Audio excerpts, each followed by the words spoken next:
I can break an apple in half with my bare hands. David's team. What is your technique? I take it in the hands. Yes. Are your hands bare at this point? Of course they're bare. Yes. Friction's very much part of this, this equation. You must pull it, I'm going to say east to west. A lot of people think you need to twist. You don't need to twist. You don't need to twist. Really? You just don't need to pull apart. Pull it apart. How do you get the Pull the grip? apple apart. Won't your hands just slide away from it? I'd have thought you'd need to twist. If you twist, you fail. Twisting equals tears. So you just grip the apple in your hands and then fling them apart, and you have 2 half apples. No, I rip it apart. Yeah. The way you were miming it then, there's like downward pressure from the thumbs, almost as if you're trying to open it like a book. Yeah. Is that what it's like? Because I can believe that more than the just grip, bang! Yes. No, David, that's fair enough. Yes. It's just sort of, you're almost like, you insert... Oh, but I so wish it was bang. It's not. No, you're inserting the thumbs to try and pull it apart that way. No insertion. All right. No, But that's downward the grip. pressure. Downward pressure, and there it is. So where are the thumbs? Are the thumbs either side of the stalk? You know where the thumbs are, David. Where are the thumbs either side of the stalk? Yes. No insertion or penetration? Just... No, absolutely not. No, the thumbs are used for gripping, not for ripping. That's what I was taught. And if you remember that... If you can remember that, you too will be parting apples. How long have you done this for? I have done it for a long time. What I used to do to entertain was I used to take hard-boiled eggs, peel them, I can still do it, and I could take the shell off in one. And you actually peel the membrane rather than trying to... Don't be all rough-handed and don't, take your time. Off it comes bang. And when did you... That's the correct way to present. With an apple, it's this. When did you first discover that you could do the apple? How did it come about? How did it come to be? I can't remember the first time I did it. I can remember the feeling. But I can't remember the first time I did it. What was the feeling? The feeling was magnificent. Right, David, is that the truth? I don't think so, but it could be. Can we leave it at that? Yeah, that's fine. OK, on to the next round. No, we can't. I agree with that. I'd love to see him... I hope it's true, because then they'll make him do it. Yeah. And I'd love to see it. Yeah. If it's not true... Make will him they do make it him anyway. try? So what's it going to be? Oh, I really want it to be true, but it isn't true, I don't think. You can't pull an apple apart, can you? You can't just rip it in half. I so want you to be able to. If you and I can't, sure. And I can't. I've never tried. Have you ever tried? If I had an apple here, and I can have a few But I think goes. if those two can't do it, David, with no disrespect, it's highly unlikely you're going to pull it off. Tremendously, frighteningly strong hands, as I found out to my own cost.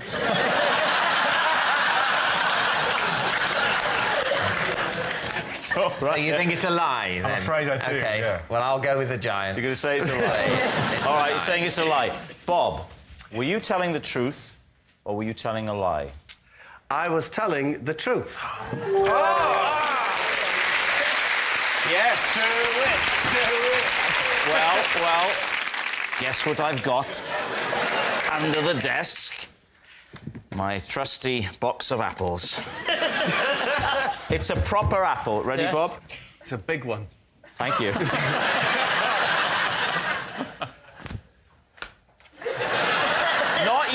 Not you, him. Does your husband play cricket?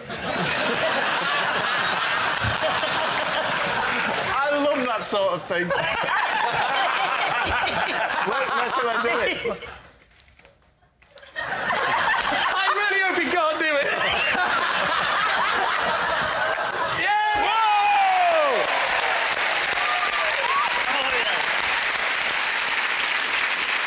I once set fire to my house with a box of fireworks. David Mitchell's team. Was this on purpose? It was done out of ignorance. What age were you? I was somewhere round about 7. I want to know where you grew up, where a 7-year-old can buy a box of fireworks. I bought them in the shop near where I lived in Middlesbrough. It was a box for 2 and 6 of standard fireworks. That was the brand. Standard brand. That sounds exciting. Standard fireworks. Yeah. A normal level of excitement will be endangered. For a bonfire night, you will forget. But it says standard, but then it's... Well, that is standard for a firework. So you're in your home, and you're 7 or 8 years old. I'm 7 and I'm on my own, yeah. On your own? Yeah, and What it was on one of the fireworks, I think it was the sparklers, it said, not suitable for indoor use. Which, at that age, makes you think, that means they're OK. Could you just not read the word not when you were being... Did you think not was the brand? You go, oh, lovely. I love that not brand food. It's not for human consumption. You know that logic that says, well, people have obviously tried them indoors. I've discovered they're not suitable. Yeah. So therefore, I won't use them indoors because I want to live. If you look at a big firework, it won't say not suitable for indoors. It's obvious. Yeah. Right. But Well, on the not to sparklers, everybody. they chose to put it on. So what happened? I lit the sparkler.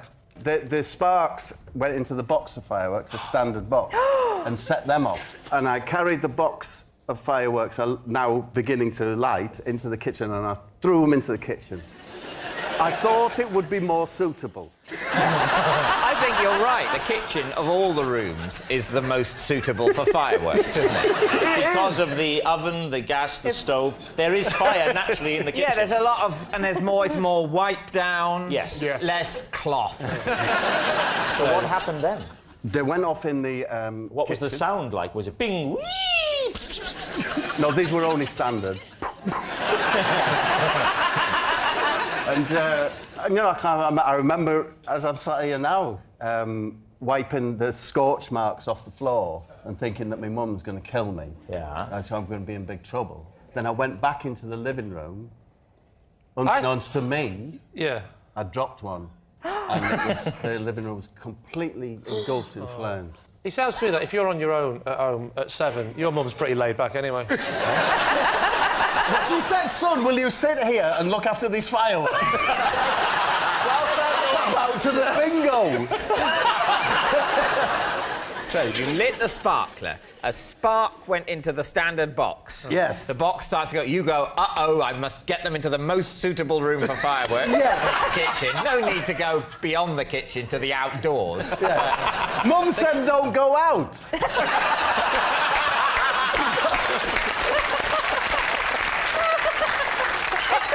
It's good to know there was at least one rule in your house.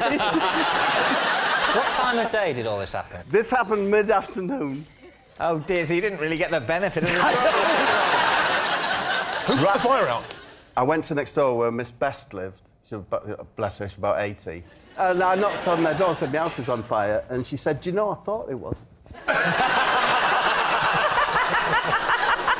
So what happened then? She called the fire brigade. They fired their water hoses throughout the house. Yes. Ruining it. Even the rooms where there's no fire. Not ruining it. Yeah. You do know that before they put out fires, it's already ruined, don't you? Lee, You're making this house all wet. It was lovely and warm before. it's the water damage that Yeah. knackers the house. Is it? Not the fire? Not the fire. If they would use their boots to put it out. Honestly, the entire house, that's it. I was in a family of 4 children, and we were homeless. Where... Bob, keep it light. No, I'm just saying. Where were all the other kids while you were alone with the fire? Why did you take 3 They were children looking out and after leave fireworks in other people's houses. So when you say you were homeless, how much of the house did the inferno claim? It's gone. Entire It's house what, the gone. whole house gone. Yeah. The whole house burnt Whole house down? burnt down. So how much did you leave in the living room? The fireworks in the kitchen have only caused a few scorches. Yeah. What did you leave in the living room? And now, don't you feel stupid for saying standard fireworks? Yeah. I tell Not you, really. they had, I think you were stupid for lighting a sparkler indoors. If you don't know what you dropped in the living room, is there a chance that it's just a coincidence? No, it could be. Then it might not have been your fault. That's what I said to the press. Your fault. Press? What press? Who did you speak to? Local press. Because they came to the house while it was burning? Yeah, you know, they're their hats on, trilbies, sniffing around. With those little bits of paper in the notebook? Typewriters. Were they called things like Scoop McLean? I believe he was called Ron Waffle. Sorry, Ron Waffle? It was either him, the other ace reporter on the Gazette was John Caramel. It was one of them two. Caramel and Waffle. Honestly. The question is whether you think Bob has been telling the truth. Well, I thought it seemed very plausible until we heard about caramel and waffle. I think he thinks he's telling the truth, but I think what's happened at some point, he's seen a film in which this has happened. He saw Backdraft. And is now convinced that it happened to him. I think it's a lie. Sarah. I was going to say I want it to be true, but that sounds really horrible. I think it might be true. Well, I think it's true. I think it's true. So you're going to go for true? Yeah. OK, Bob, were you telling the truth or were you telling a lie? I was telling the truth. Oh. So please welcome this week's special guest, Keith.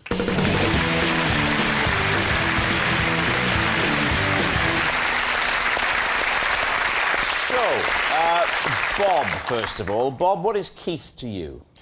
This is Keith. He's my oldest friend, and when we were at school together, we hid a dictaphone in the classroom ceiling to confuse our teacher. David Harewood? This is my old teacher, Keith. I once had to claim I wasn't me when I met him in a cafe, as I was in character preparing for Homeland. And finally, Lee, your relationship with Keith. This is Keith, and his hawk... Yes. Yes, and I'm bit David. It's a difficult start. Well, go with it. Yeah. This is Keith, and his hawk was supposed to land on my arm at a village fete, but instead stole the wig from the man next to me and flew off into a tree. So there we are. It's Bob's classroom prankster, it's David's blanked buddy, or it's Lee's hawk handler. David's team, where do you start?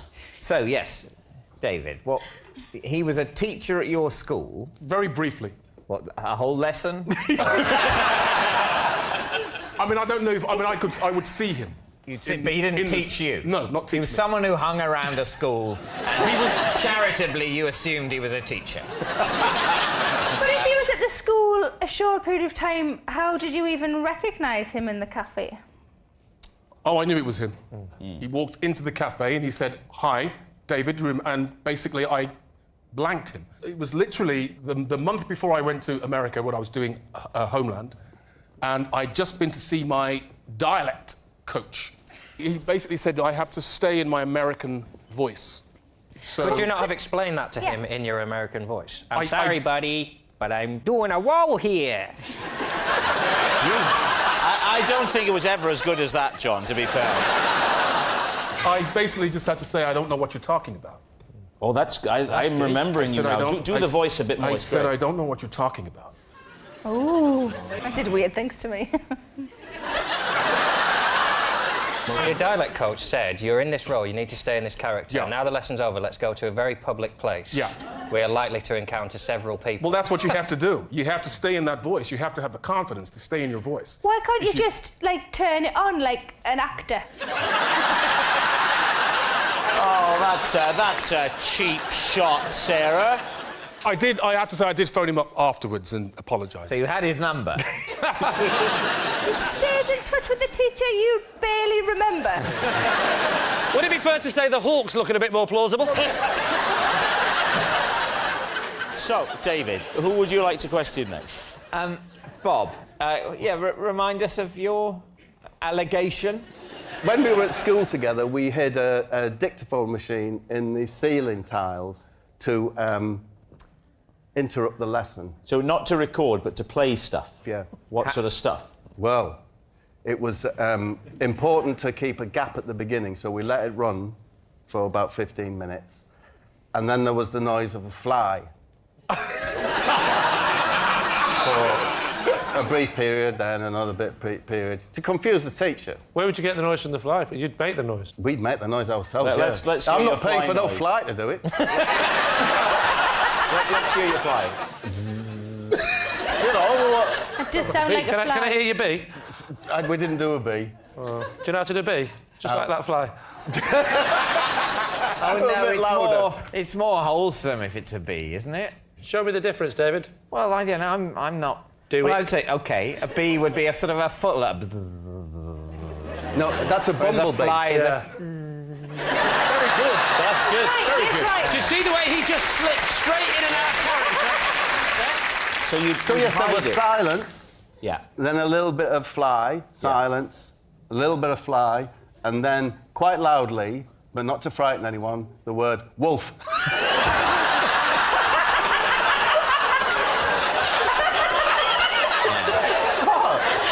Then more silence. Yeah? A bit more silence. Then Speedway Stadium. Like that. Speedway Stadium. Do you know, the idea was just to say kind of random things. He was a really nice teacher called Bill Whitlingham. How did Bill Whitlingham react to these random sounds? Well, Mr. Whitlingham left the room and said, "Can you sort this out by the time I've gone back? Can you sort whatever it is that's going on?"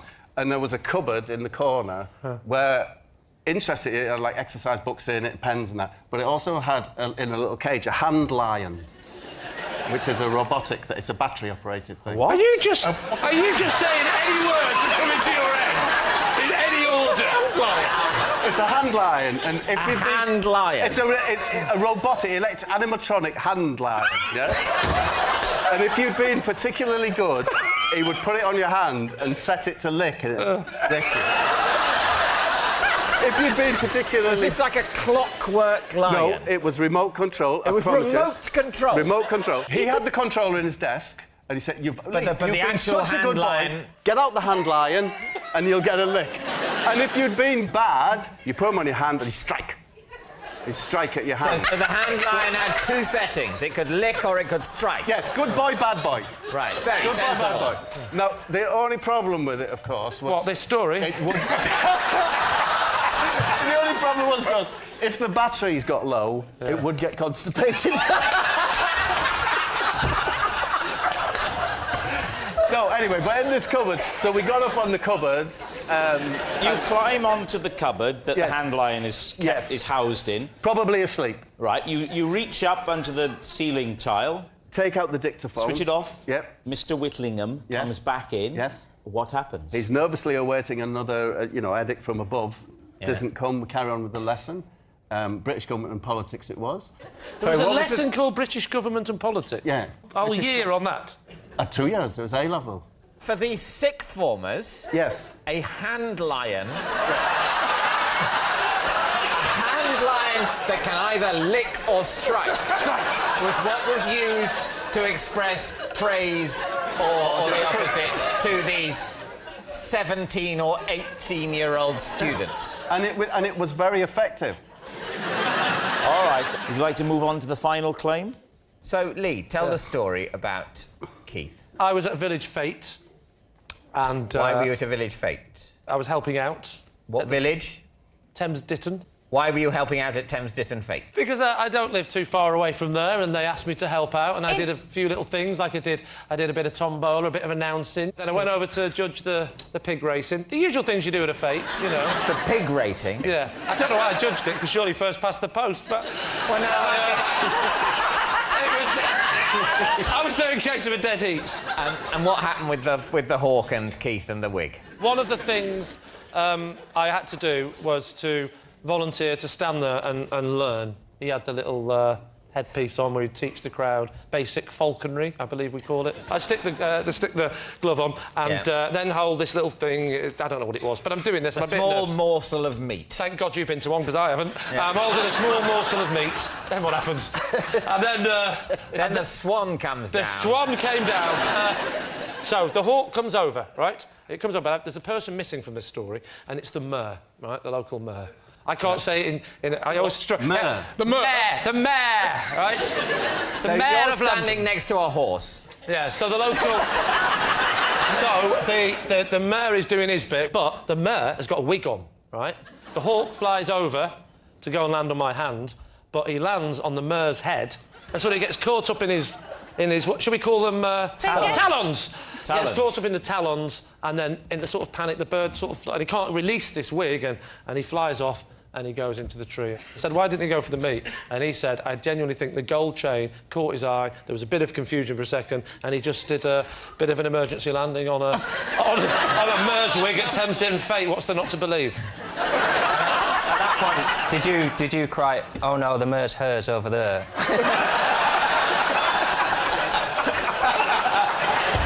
All right, so David's team is Keith, Bob's classroom prankster, David's blanked buddy, or Lee's hawk handler. I was believing Bob until the fact that he was 18 and the hand lying.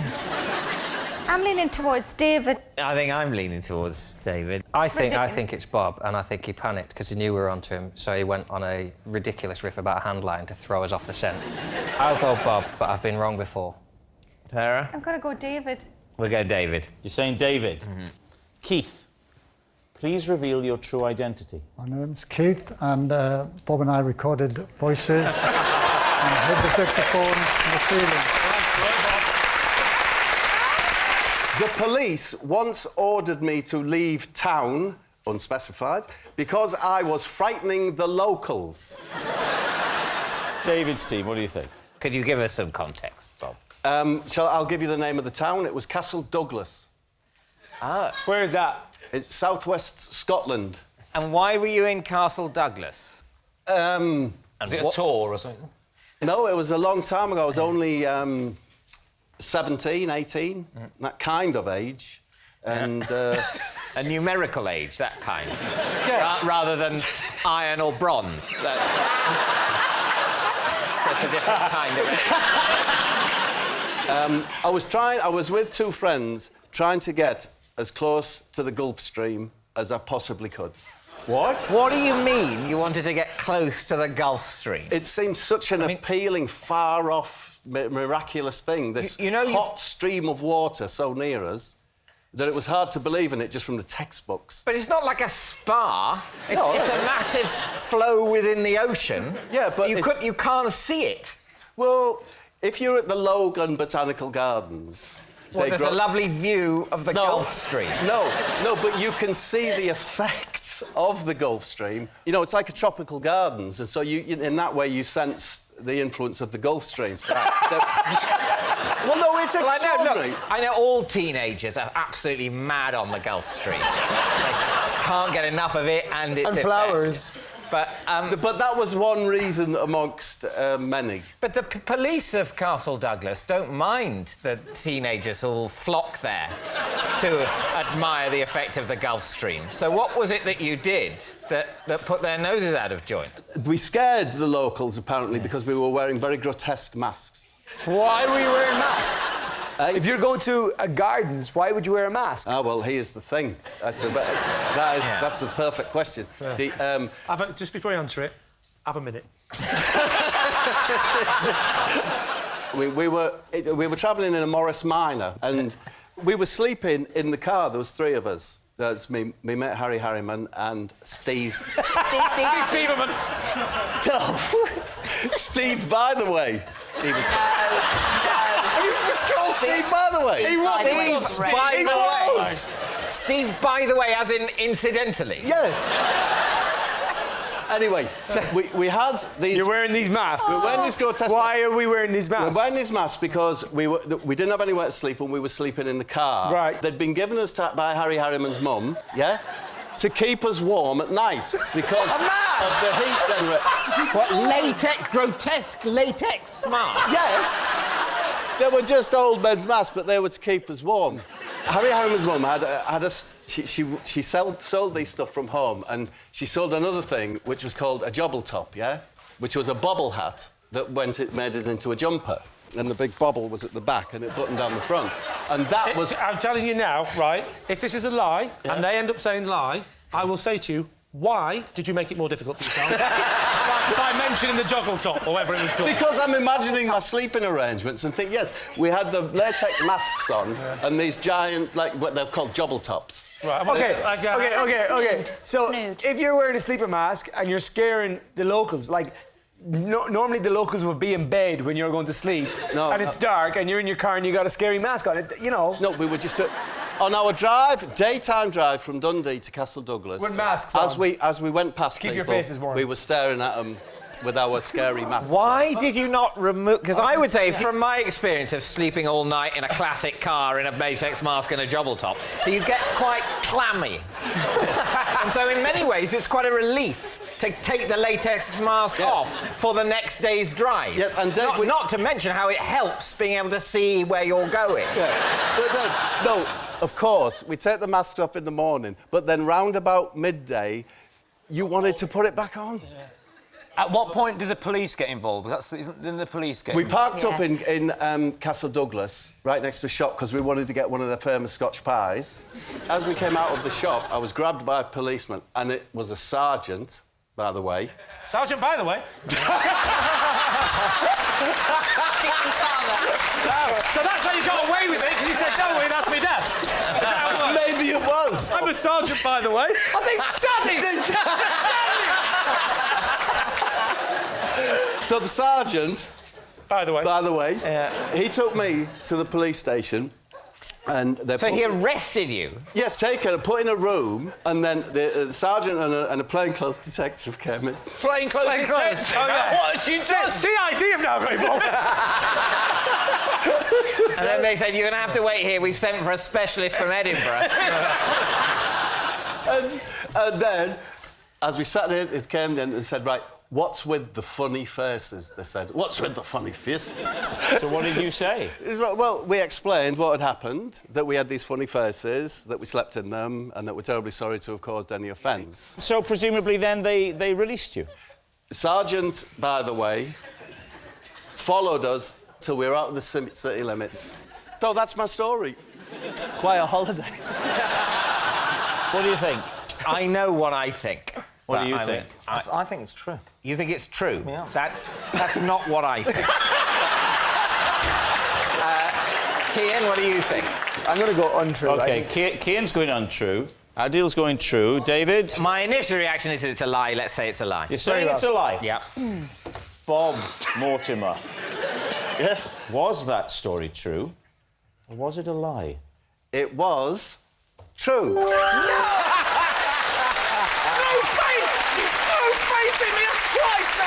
As a teenager, I used to terrorise my neighbourhood with a game I invented called Theft and Shrubbery. What were the rules of Theft and Shrubbery? Can I first of all say my memories of this are a bit sketchy? Always handy for this game. Yeah. No, but I'm an older gentleman. They're more like just fingerprints on an abandoned handrail. Even while you poetically describe the ageing process, another part of your brain is inventing the rules of a fictional game. It's Theft and Shrubbery. Yeah. It's a game that I played in my youth, in my teens, on the Lakes Estate in Middlesbrough. I would probably be 14 or 15. I hope that's all the information you need.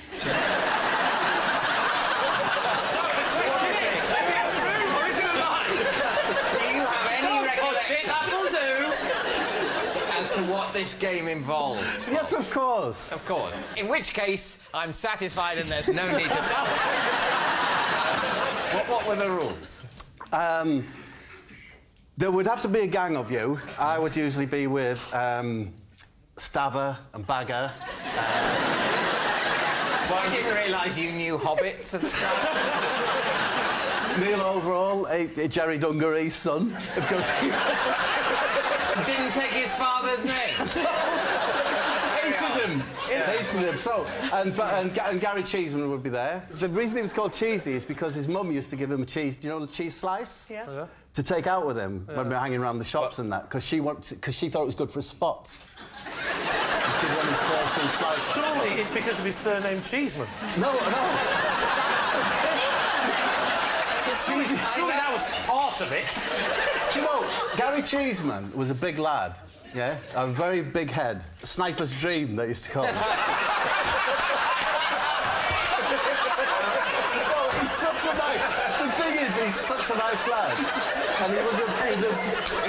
I love these points in the show where we say, Bob, let's all gather around the fireside and you can tell us tales of your youth.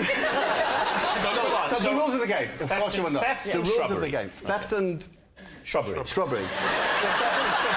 Were relatively simple. You had to creep into the back of someone's house and observe the family watching the telly or whatever they're doing, yeah? It's getting a bit sinister now, Bob. Yeah, I know.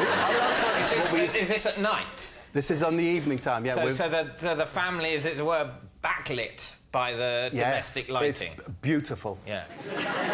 And then you'd find one where the curtains were open, yeah? Go to the rear of the garden and then you'd slowly walk towards the window, right? Try not to disturb them, and you'd chant, increasing the volume as you went, "We do beg your pardon." But we are in your garden.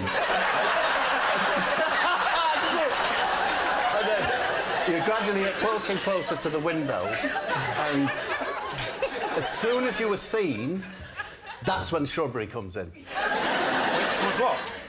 You were not allowed to escape via the front of the property. You had to go across all the fences. Because you're teenage, what you're really waiting for is someone to make a noise or give yourself away, so that you all have to go run through all the gardens. That's the shrubbery part. That's the shrubbery What's part. the theft part? The theft is... We just always felt that we were stealing something from them. Their privacy. Their privacy, their dignity. So you're going up the garden saying louder and louder, "We do beg your pardon, we are in your garden." We do beg your pardon, we are in your garden. You're shouting. How loud elderly people who are hard of hearing, you could be going, "We do beg your pardon, we are in your garden," before they notice it. Yeah. This game can't have lasted, I'm imagining, very long before people kind of rumbled you and... No, it was just one of the games, that we did. It could be Theft and Shrubbery night. There was another night where we used to take fruit from a fruit vendor's wagon and throw that up in the air and just let it drop on our heads. Something tells me you played that quite a lot, Bob. Next time, don't use melons. Cheeseman was very good at it. So what do you think, David? Steve, what do you My think? concern is that the details are so utterly believable and sound like they're real that if it wasn't actually a game, he spent an awful lot of time looking through people's windows. I'm coming down on the side of truth. Yeah, I know it sounds odd, but I just believe it. Are you going to say true? Yeah. OK, so, theft and shrubbery. Bob, truth or lie? I was telling the truth. So please welcome this week's special guest, Michael.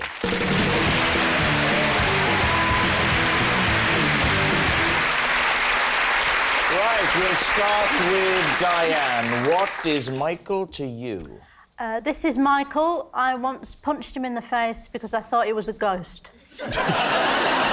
Bob, how do you know Michael? This is Michael, and after cutting his hair, I got a job on a campsite as a hairdresser. And finally, Lee, what's your relationship with Michael? This is Michael. Together, we helped free a donkey that had trapped itself in the cubicle of a seaside toilet. So there we have it. Is Michael Diane's ghostly guy, Bob's campsite client, or Lee's donkey do-gooder? David's team, where would you like to start? Well, Diane, where were you when you mistook Michael for a ghost? I was backstage at the Theatre Royal Bath. And what were you doing there? I was in a play. What happened? You were in the dark, waiting to go on the wings? I was in the wings. In the wings, waiting to go on? And I'd been told a ghost story about this. Where that the was Theatre Royal Michael? Bath is haunted. What was the story? Well, that the theatre was haunted. They said that about once a week, this ghost, a man, with white hair would float around the theatre. So you heard So that then story. I'm standing in the wings. Uh-huh. I turn round and I see... Well, I know it's Michael now, but at the time I thought it was the ghost because of the hair. And I sort of inadvertently punched him. And what was he wearing? He was wearing quite dark clothes because he was, you know, working backstage. He looked like he was kneeling on some sort of prop. So he looked like he didn't have any legs. That's what made me think, oh, my God, it's the ghost. So he sort of sidled up and knelt on something. Yeah. I have to say, I have slightly less sympathy for Michael now. I realise that what he did is he sort of crept up behind you and knelt there. That is slightly creepy behaviour, isn't it? Yeah. I did ask him why he was kneeling on the bookcase. Yeah, but I imagine at that point he was also asking you why you hit him. Yeah. Did he answer you? Was he able to say why he was kneeling on there? Yeah. He said there weren't any chairs backstage. All right, who next? OK, Bob, you cut Michael's hair, and this was on a campsite. Yeah. How did you come to... Because you're not a hairdresser, are you? I'm a hairdresser, David. Had you previously worked as a hairdresser, had you? I'm from a family, I'm the youngest of 4 boys. And in my family tradition is that the eldest is a priest, then a lawyer, then a teacher, and then a hairdresser. So it fell to me to take up the scissors. I was given my first set of scissors when I was 13. I actually had a pair of scissors when I was younger than that. Were you the 4th child? Yeah, no, it wasn't. It was more for, you know, cutting out bits of coloured paper. Oh, no, these were Japanese steels. These were Yasakis. Right, OK. So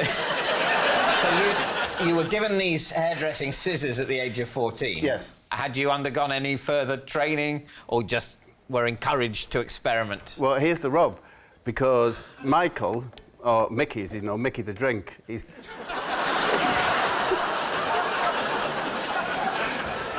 Why is he called Mickey the Drink?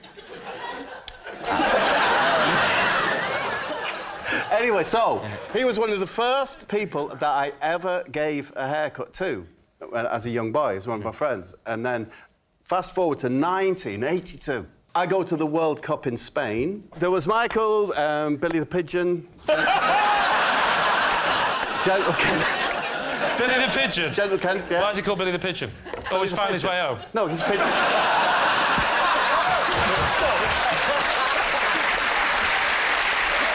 Because he had, like, a fat chest. We all went to Spain. We were on the campsite for the England fans. I, as always, gave Mickey his haircut. And the one-man army from Nottingham, the Nottingham Forest fan, caused all the trouble out there. He demanded that he had a haircut. What trouble did he cause out there? Well, for example, he rushed to the cafe that we're in and threw a coin like that. Could have damaged anyone. Luckily, it went straight in the slot machine and won the jackpot.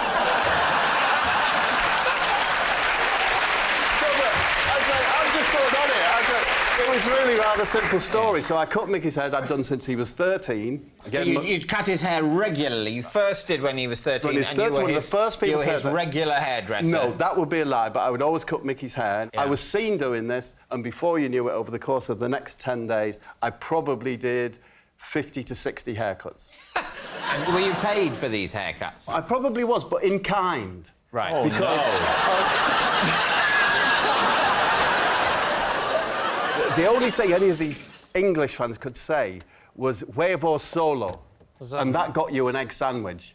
And I seem to remember that people, because I was cutting hair, it was always in the morning, that someone would bring me, oh, mate, you're busy cutting hair, you have a huevo solo.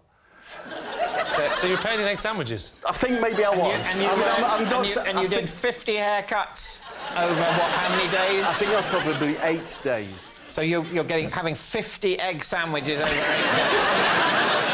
I mean, I'm interested in the haircuts themselves. Yeah. Was there a signature style? It was the early 80s. Were there mullets going on? I mean, what was the look? It was a feathered look. I was expert at. It was called, where I'm from, it's called the foffer. You'll probably think of it like Rod Stewart. Oh, it's a lovely look. Layered at the bottom. Yes. Yeah. Do you still cut hair now? Oh, not so much now, Rob. to be honest with you, I can't do the new cuts. What? Did you hear that? I can't do the new cuts. the new cuts.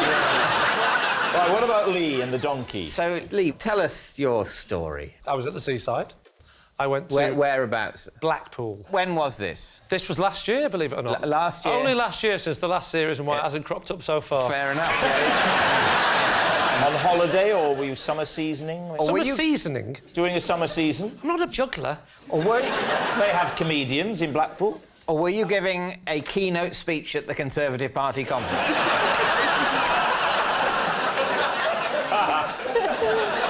Or I was doing a summer season. No, I was on a little weekend break. I decided to take my family to Blackpool. What sort of loos are these? Public toilets on Blackpool seafront. So you go into the loo... I go into the loo to use the toilet. Where's the donkey? The donkey is in the cubicle. The door was shut, and I did that thing where I looked underneath, and I just saw...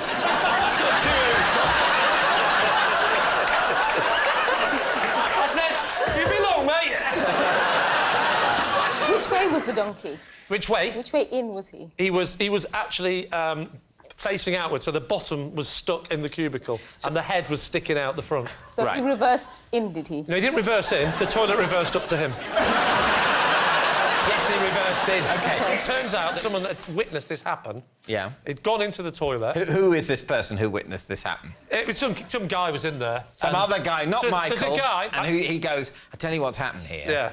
This donkey, and what did he say? I walked in and I went, blimey, there's a donkey stuck in the cubicle. And the man told us, this donkey has wandered in from the beach, you know, where they do the donkey rides, and then someone had used the hand dryer, and he's freaked, ran round, got disorientated, and then reversed into a cubicle.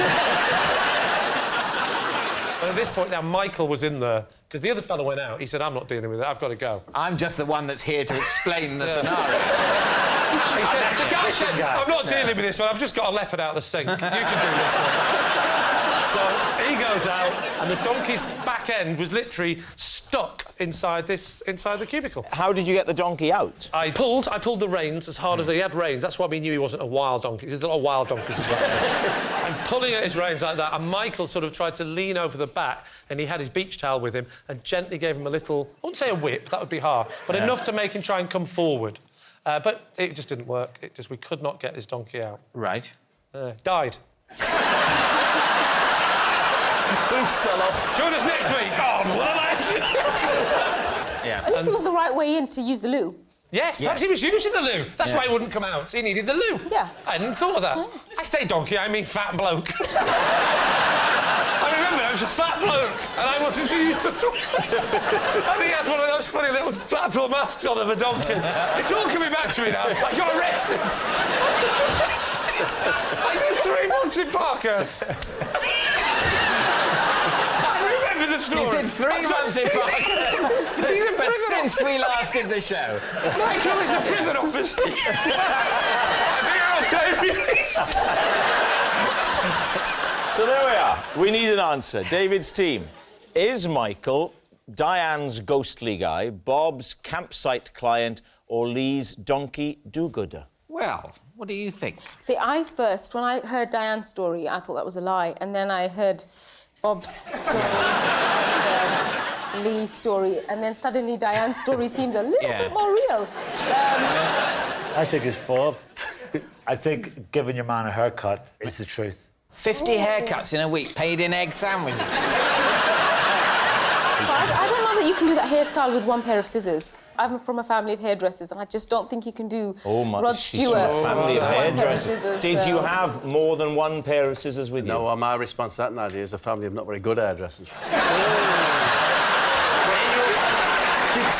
Two sets of scissors?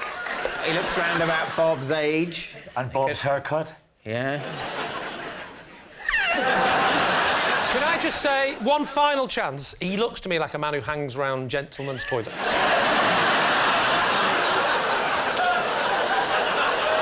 I'm going with Diane. Yeah. Going with Diane. We're settling. David's Diane. team are saying that it is Diane. Michael, would you please confirm your true identity? My name is Michael, and Bob gave me a haircut and a cancel.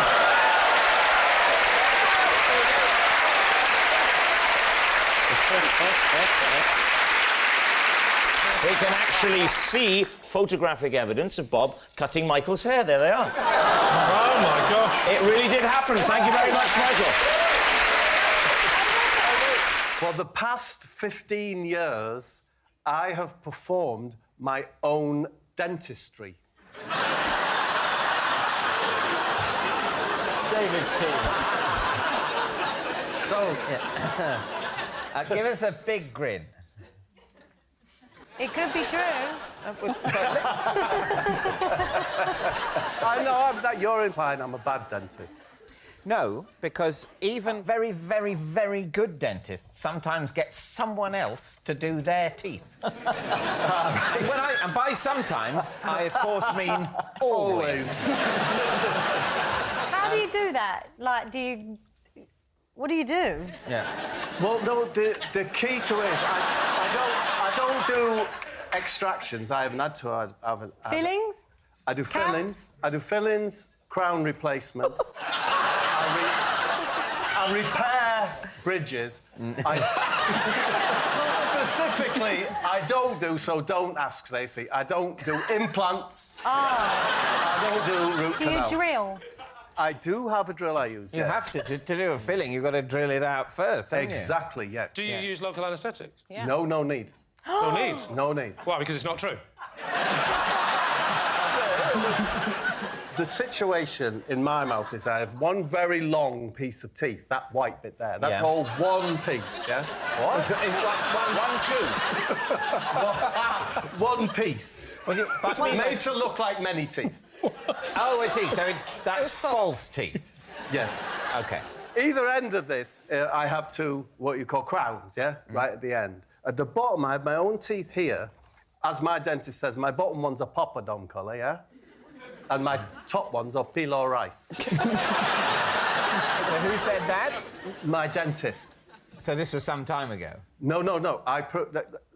David, 15 years. I perform my own dentistry. Yeah. There's no exclusivity there. You still have a dentist, yes, but you just don't let him do all the stuff. Yes. Why is your mouth in such a state? Because I used to have 17 sugars in a cup of coffee or tea. 17? 17, yes. 17 in a mug? Yes. If I had 18, it's too sweet for me. So the crowns would come off. I'd go to the dentist, yeah? He'd charge me £400, yeah, to put them back in. And it's outrageous. And I heard this magic word. I heard him say to his dental nurse, Fuji9. Yeah? Fuji9. And I became aware that this Fuji9, it's actually a luting cement, which means you can use it... Are you sure he wasn't halfway through a Japanese football result? You can actually use it... It mixed 1-to-1, the liquid and the powder, it's a cement, yeah? Mix 2-part liquid, yeah, then it becomes more malleable for fillings. I found a way via my TV work to get hold of some Fuji9. Once you have Fuji9, you are a dentist. So what equipment do you have, then? All I have is my Fuji9 with its little orange spoon, with a bigger end and a littler end. For the different amounts, depending on whether you want the 50-50 or the 2-to-1. That's Fuji9. Yeah. It's all done for you. It's done for you. It's magic. It's magic. And then it's magic. It's like the cement is softer than your teeth, yeah? So I have a leather maker's drill, yeah? Leather maker's drill? Yes, a leather maker's drill, because that has sanding fitments to grind it down. You've got to check your bite after you fix the crown. If you get it a bit wonky, your bite won't be right. So you have to file the Fuji down. Oh, that bite's nice now. That's nice. Okay, but yes, the other thing you've got to check after doing your own dentistry is your mental health. Do you not need one of those special lights? Kitchen island. I've got a kitchen island. It's nice to have a kitchen island, isn't it? Yeah. And it has it's the only place with a big light over it. So my son has a PlayStation seat that's very low back, like that. So PlayStation seat? Yeah, it's a gamer's seat. And I put that on the kitchen Island. On the kitchen island. Put it on the island. Yeah. So you're up high on the island. Yes, because then that puts the lamp about there. And So you're in a PlayStation gamer's seat. Yes. Balancing on... What's the surface of the kitchen island? Do you know, I think it's Corian. It's very nice. Corian was originally what was used for autopsy surfaces. Again, so... Are you doing your own autopsies at home as well? Oh, what to say? Bob, the dog's dead. Bring it in. Bring it in. So, if I was to say this, the hardest thing is somewhere to hold the mirror. I think the hardest thing is to sell the story, Bob. I have the most curved Indian instrument called a samashi or something.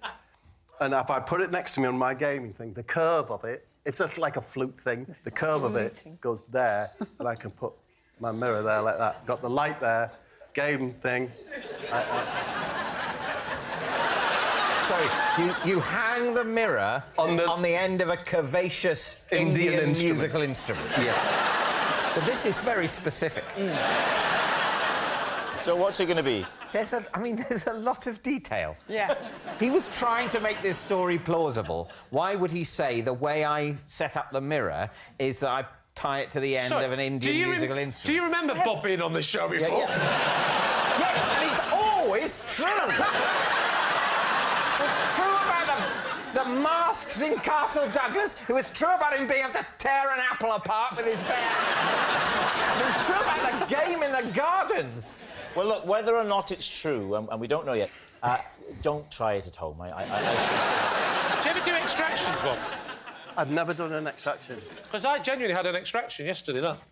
I see it out there. Oh, they've not used Fuji.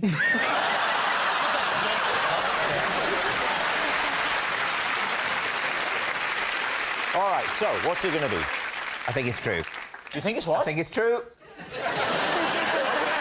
So, Bob, is it the truth or is it a lie? It is true.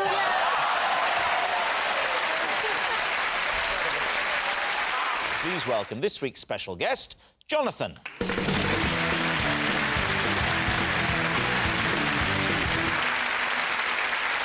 So, Debbie, what is Jonathan to you? Well, this is Jonathan, and when he was a baby, I used to pull him out of a top hat. Bob, how do you know Jonathan? This is my friend Jonathan, and I have brewed 3 award-winning beers with him. Right. And finally, Lee, what's your relationship with Jonathan? This is Jonathan. One Sunday, the two of us spent 3 hours trapped in an automatic car wash. David's team, where will you begin? Well, Debbie, so you used to pull Jonathan out of a top hat? Yeah. And so, how old was he then? About 6 months. 6 months. Was he a rabbit at that stage? He's grown up into a lovely bunny. What a cougar comment that was.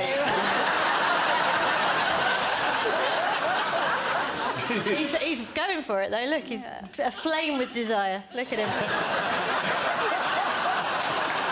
He's got the right hairstyle to be pulled out of a top hat.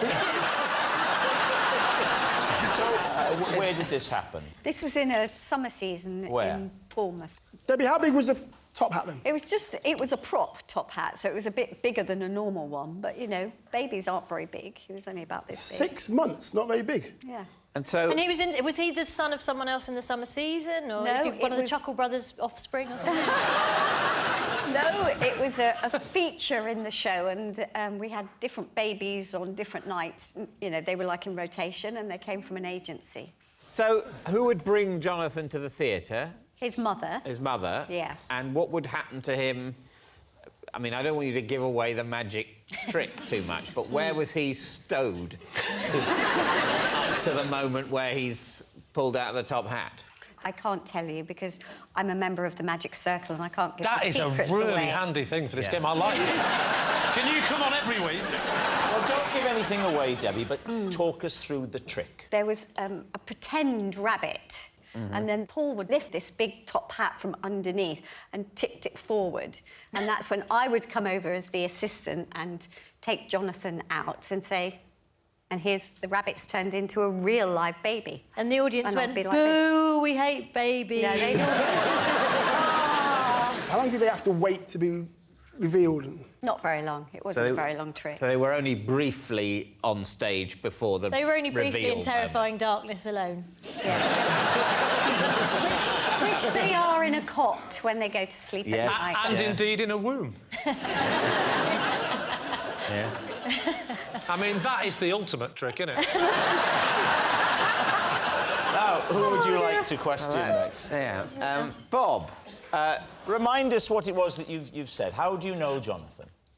Because I have brewed 3 award-winning beers with Jonathan. What are the names of your award-winning beers?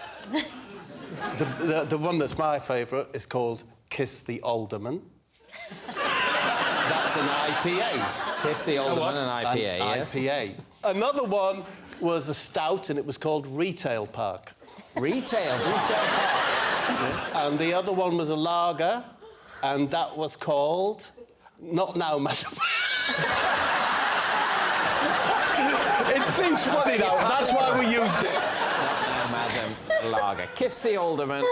Retail Park. Can I just say, he's written these down, so I hope you can remember them. How long did you two work together for? About 2 years ago, I was in a field, Diane, collecting some mud to go and bury at home in my garden. And along came Jonathan, or J-Keg, as I call him.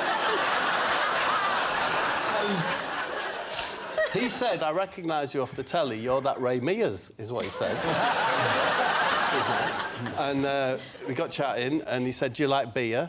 I said, I like beer. He said, would you like to brew some beer? And quick. I said, yes, I would, rather urgently, actually. I've run out! And he's got a brewery, JPEG. Yeah. It's a lean-to next to a barn, right next to the field where I was. It's quite big, actually. It might be a lean 3 or a lean 4. So I went in this marvellous little brewery that I'm imagining, and we mashed. Well, part of the process is mashing. Right. You put a load of hot water in the cylinder, and you have to stir the malt barley. Yeah. And I did that bit of it.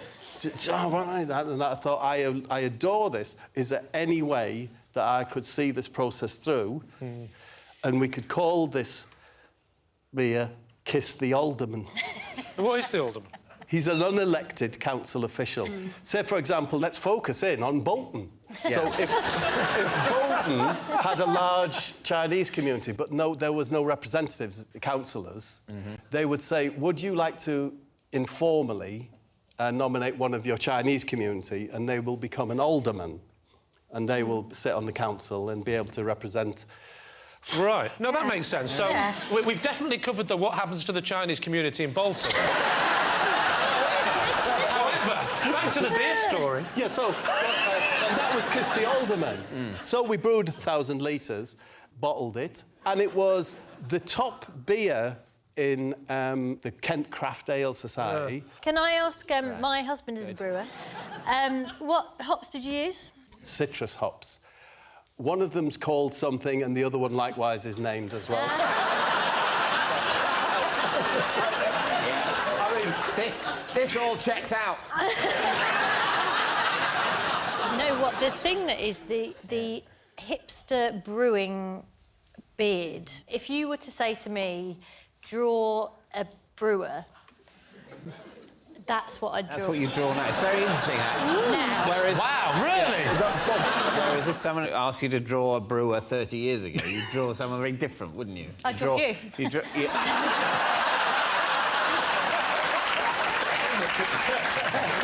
Now, what about Lee? Lee, remind us of your claim. This is Jonathan. One Sunday, the two of us got trapped for 3 hours in an automatic car wash. Where was it? Where was the car wash? It was just outside the car. Near where I live in southwest London. Whose car was it? Who's driving? It was my car. And was Jonathan in your car with you? Correct, he was the passenger. Why? How do you know Because Jonathan? we can't both drive.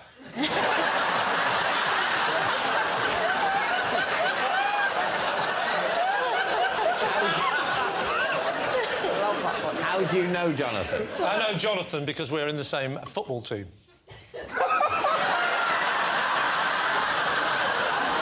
What is it, a bring your granddad team? So you were you driving back from football? Driving to football. Driving to football. Washing your car on the way to football. Oh, I'm looking forward to the game, young Jonathan. I really can't wait. But tell you what, let's wash the car first, so that when we arrive, everybody says, oh, Lee's doing well. You drove into the car wash, and what happened? So, there was 3 options. It was gold, silver or bronze. And obviously, being from the north of England, I was looking for a lesser metal than all 3. But it stopped at bronze. So I went in and I said, can I have a car wash? And he gave me the token, and I went back out and I Was it a token? Sometimes it's a code these days. All right, then what he said was, the token is where the squirrel likes to hide.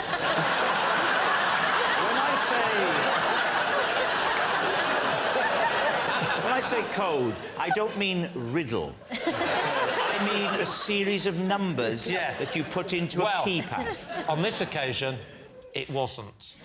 You put the token in the slot. Yes. You advance into the car wash. The weird things start going. Yeah, so the big brush at the front that goes over your bonnet, that came towards us. Yeah. And then the side ones came. It was the side ones that caused the main issue. They got to the door, stopped, and just kept doing that. And we couldn't open the doors. And it did not stop for 3 hours. I know, it sounds unbelievable. What? Why don't you climb over into the back seat and get out one of the rear doors? Because it's a 2-door car. And I'm assuming this happened before the invention of the mobile phone. No, that was not true. It was during the invention of the mobile phone. During it? During the invention. No, in fact, do you know what we did? We were so stuck, didn't know what to do for 3 hours, we decided to invent the mobile phone. No, it was... his phone was in his sports bag in the boot. Where was your phone? My phone was with me. Why didn't you use your phone? Because the battery had gone. How did you eventually get out? I absolutely screamed and screamed, and this stranger passing by saw a big button on the thing that said, emergency stop. So he pressed the button, and it stopped, and when it stopped, it reset itself back to how it should be. We opened the door, and I went in. And he went, "Ah, you're back again." I said, "Yes, that's about my car." So what's up? I said, "Tell you what's up. The doors are phenomenally clean." All right.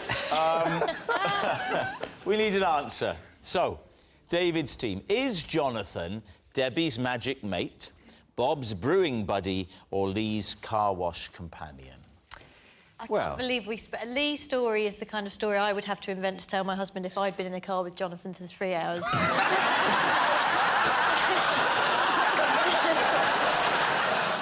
Jonathan looks like a hipster brewer to me. What do you think? I think it's Bob. I think they're mates and they've done some brewing together, yeah. Yeah, OK, You think Bob met him in a field while collecting mud? He said, "Come and have a look at my brewery." Yes, yes. And we're going to call our beer Kiss My Alderman.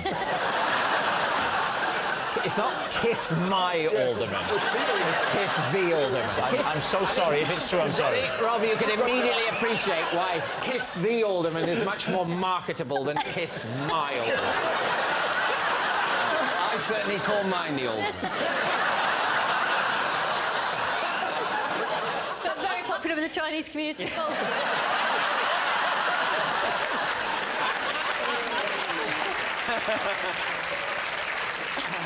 So, David, what are you going to say?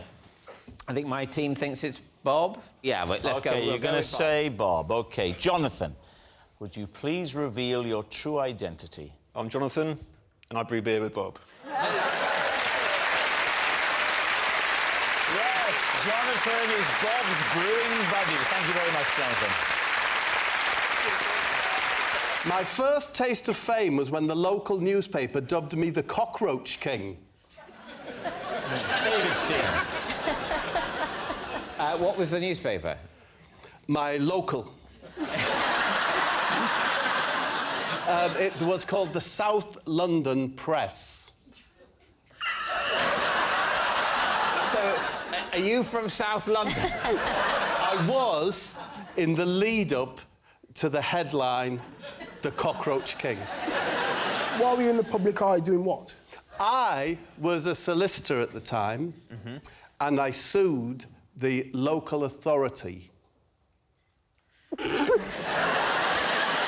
Because of cockroach infestations in the council houses. Yes! That's what I did. And of course, it was that kind of style in court that won the day. We settled outside of court, actually. But the... No,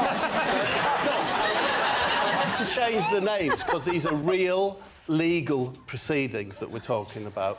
Right. Well, why does the fact that it's real legal proceedings mean you have to change the names? Because I don't think it's fair to say that, let's say she's called Barbara Lighthouse.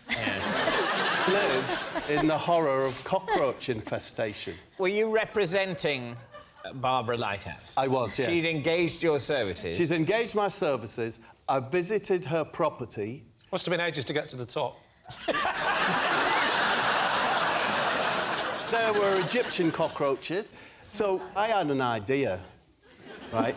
I said, I bet this is bad for your mental health, living with cockroaches. And I took them to the magistrate's court on a private criminal prosecution under the Public Health Act. Why are you counting every letter in the same? Are you working out how much to charge her? You mentioned the Egyptian cockroach. The Egyptian cockroach, How yeah. many? I wasn't aware there were different types. They live in the concrete, and they can actually live off the concrete that the buildings are made of. So, Bob, concrete? Yep. Bob, they got some hard cockroaches. They live in the concrete. They nip out to go behind the fridge or the cooker, or to turn the light out. What were the size of these Egyptian cockroaches? They're long and thin, slip right in. That's my profile on Tinder.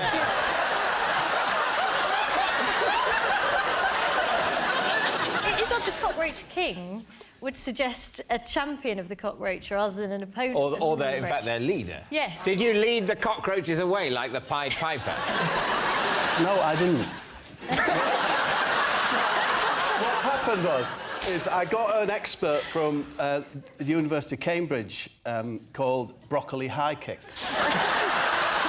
Again, I've changed his name. His brief from me was, can you in any way argue that this is contrary to public health? He confirmed it, went to court. It's all coming ever so clear now. We went to court, yeah. Ronnie Omlets was the housing officer. The weird thing is you haven't changed his name, have you? And what was she called? Barbara Lighthouse. Barbara Lighthouse brought a clear jar of the cockroaches with her and poured them over Ronnie Omlets. Right? Of course, he was very frightened, didn't know what to do, at which point Barbara Lighthouse said, I think I've made my point, you know, to the housing officer. Yeah. This is what I live with. So the council agreed to rehouse. Next day, the Cockroach King. Right, what's he going to say, David? What do you think? It's that bizarre that only Bob could make it up, so I think that's true. That doesn't make sense. If you're saying only Bob could make it up, then he could have made it up. No, only Bob can make it up like that. Right. So convincing. Yeah. So we're in trouble, aren't we? Because you're saying that if anyone else had said it, it would definitely be true because they couldn't have invented it. The one person who's saying it is also coincidentally the only human who could also have invented it. Yes. What a terrible set of circumstances. You think it's true? Do you think it's true? Yes, let's say it's true. We're going to go true. OK. Now, Bob, truth or lie? I was telling the truth. I once helped Damon Hill to Grand Prix success by presenting him with a pre-race snack? David's team. Well, it certainly tripped off the tongue. Thank you. What was the snack? A Scotch egg. And is there a definite correlation between him eating that Scotch egg and him being successful? He felt that the Scotch egg had helped him succeed in the race. He told me so. Is Damon Hill a close friend, Bob? No. Then why were you giving him foodstuff? Well, I'd been invited to the Grand Prix. Which Grand Prix? The British. In which year? Think. 1996, David, but I'm not willing to exclude 4 years either side of that. Put it this way, it was definitely one of the decades. And do you like racing, then? No, I'm not a Formula One fan. Right. I probably prefer soil science. OK. Who was he driving for? He was driving for a company that had very fast company cars.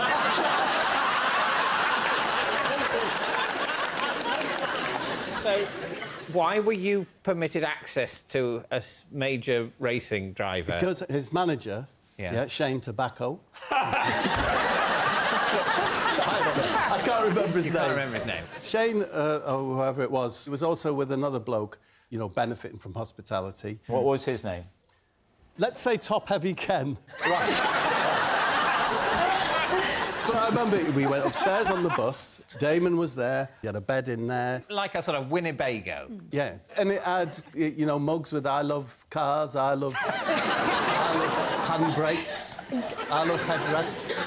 And this is the day of the race? David, this is just like an hour and a half before the race. An hour and a half before the race. You've turned up an hour and a half early, because even though you're more into soil science, you want to soak up the atmosphere with a good hour and a half of waiting before the televised traffic begins. Yes. So you turn up. The last thing Damon needs before a race is any quiet time. He just wants a bit of hubbub on his bus. Were there any other people there apart from you and Shane and Damon? I was with my wife as well, yeah. OK. And... Top Heavy Ken. So me and the wife went up. I think when you go to someone's home or their Winnebago or whatever, you should... Do you know, like, if you're going to a dinner party at someone's house, you'll always take them a bottle of vinegar, yeah? So your gift to thank him for the hospitality was a Scotch egg? No. I call it pocket meat. Whenever I'm away from the house, I have pocket meat. Yeah. Absolutely, I have, like, a chicken leg or pork pie. And I thought, I've got some pocket meat. It was a Scotch egg in its cellophane. And I said, Damon, we all know that if you pop a sausage roll in an American's pocket, it brings him good luck. I said, maybe a Scotch egg would work for a British fella like you. And I gave it to him. Is that a thing? Yeah, very much. What, that if you put meat in an American's pocket... Processed meat. Have you ever heard of that? Not really, no. No. It's all been a bit of a lot of talking. I've quite forgotten the original bit of the story. Did he eat said Scotch egg before the race? I'll never know, Samantha, but after the race, he said that he took the Scotch egg round with him. He swore he did. In the car? I don't know whether he put it in the glove box on the passenger seat. Whether he ate it. But, Rob, you're not claiming that he ate the egg. All I'll say is that when I was watching, when Damon went past, in his tailwind, a person next to me said, Damon's tailwind smelt really meggy, which of course is meat and egg. Meat and egg. Okay. So what are we thinking, Sam? Do you know what? Sometimes stories are so mad that they've got to be true. What I would say here is be wary when it comes to Bob. Oh, OK. Do you remember, David, that I think it was the last time Bob was with us, he told us Chris Rea told him to put an egg into his bath. I can't even remember. Was that true? No. But you believed it was true? Yes. Miles, what are you thinking? Well, I think that you're sort of somewhat cynically using this as an opportunity to tout your kind of charms. And you're hoping to kind of drum up work, and then your agent's going to get lots of phone calls saying, oh, would Bob Mortimer be able to sort of slip Gareth Bale a pasty and stuff like this?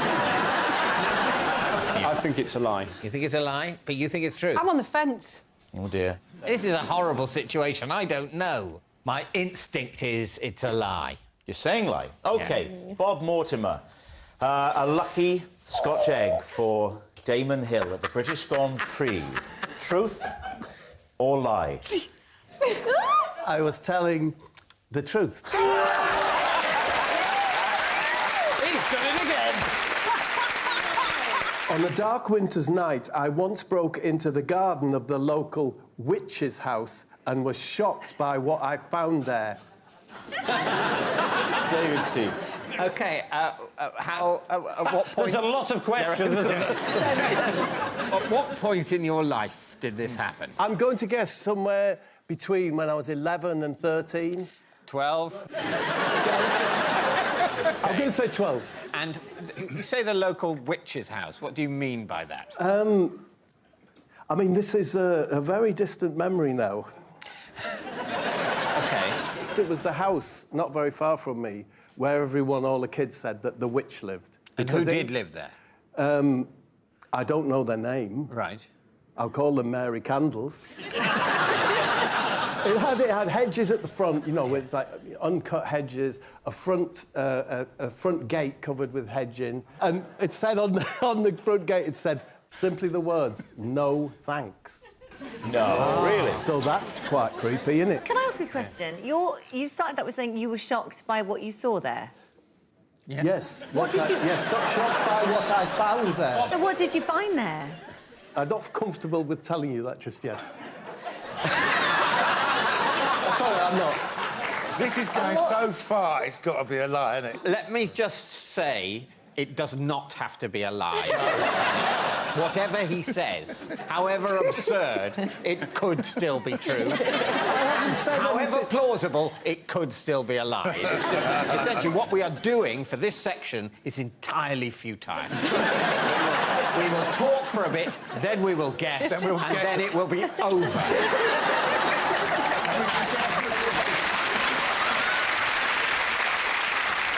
So how did you come to go into this house? Who were you with? I was with, what's he called?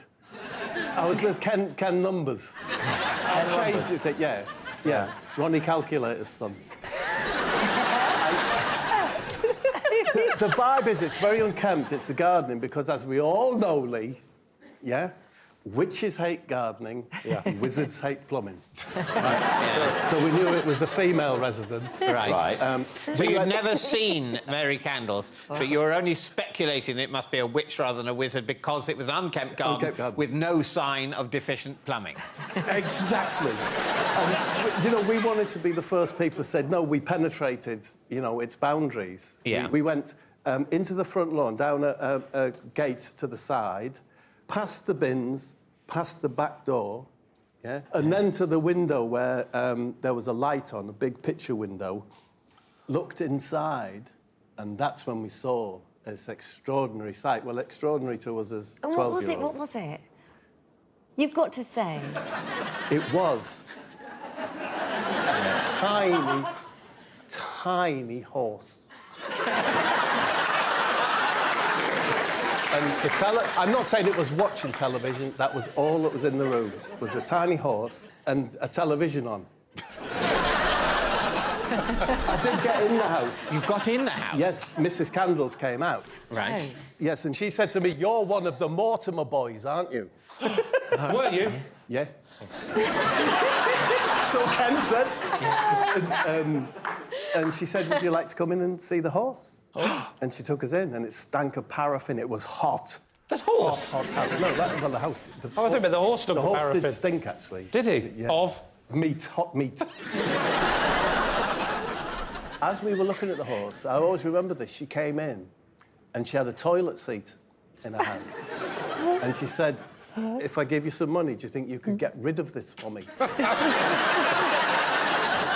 What did you do with it? Just threw it on our way home, just threw it somewhere else, I imagine. Did she say what the horse's name was? Max. Mack. You'd have thought minimum. All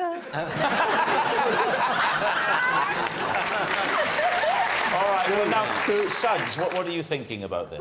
I mean, you know, it's so preposterous, but David's flung me by saying this is the way he carries on anyway. Oh, yeah. Yeah, same. I mean, but no, I'm saying lie, of course. You say it's a lie. It was when you said the horse smelt like hot meat. Well, do you remember the detail of the paraffin heaters? Yes. Oh, yes. We're talking 40, maybe 50 degrees there with those old... 40 or 50 degrees centigrade. So we're talking like the temperature of the desert in Saudi Arabia. Did you ever see Mary Candles again? No, never. Never saw her again? Never saw her again. She probably melted in that heat.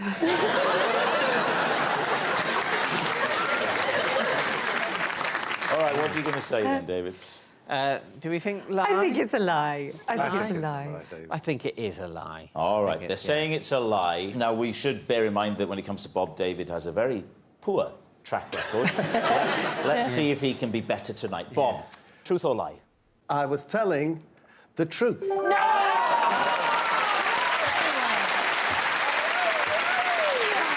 I recently had to pull out of a TV show because my teeth fell out. David's team. What was the TV show? Sunday Brunch. And why had your teeth fallen out? Because I bit on a Kit Kat Chunky.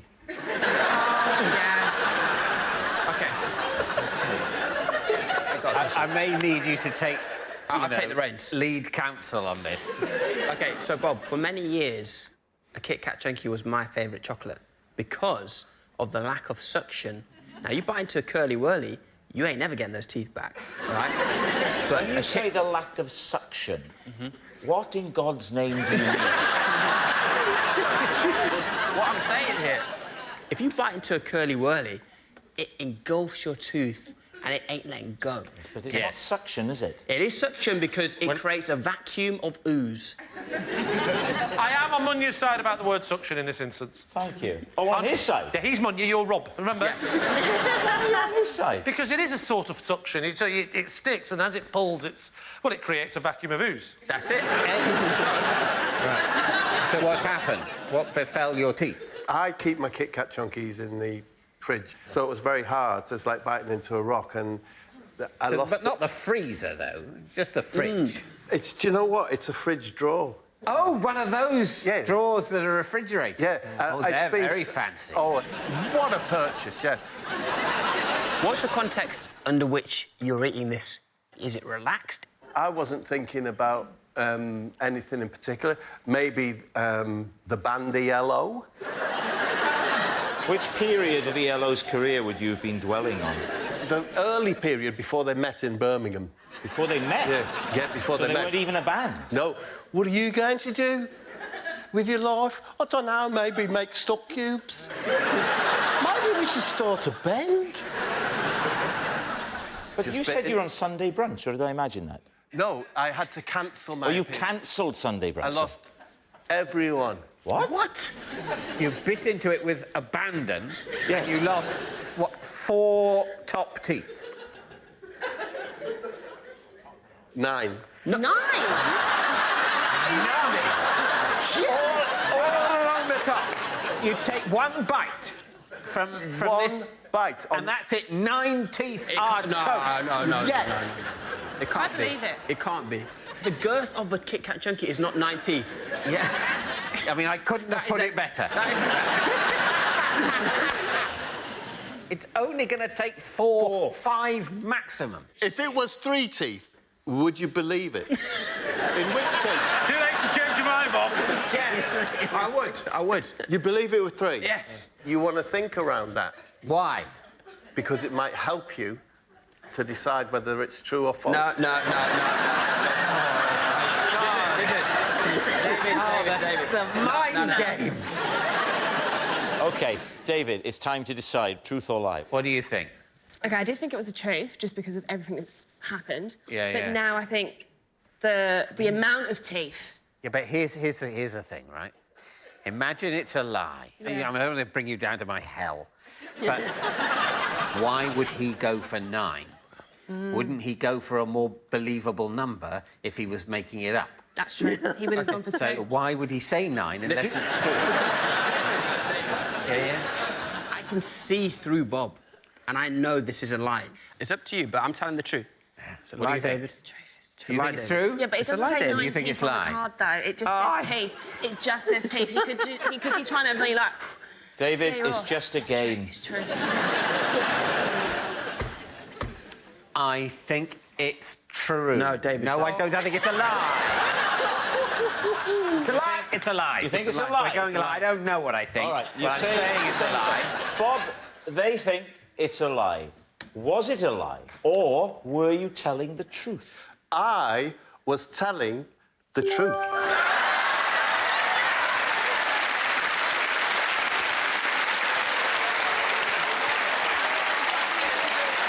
Yes, it's true. Now, Bob did have to pull out a Sunday brunch when his teeth fell out, and we've got a picture. Take a look at this.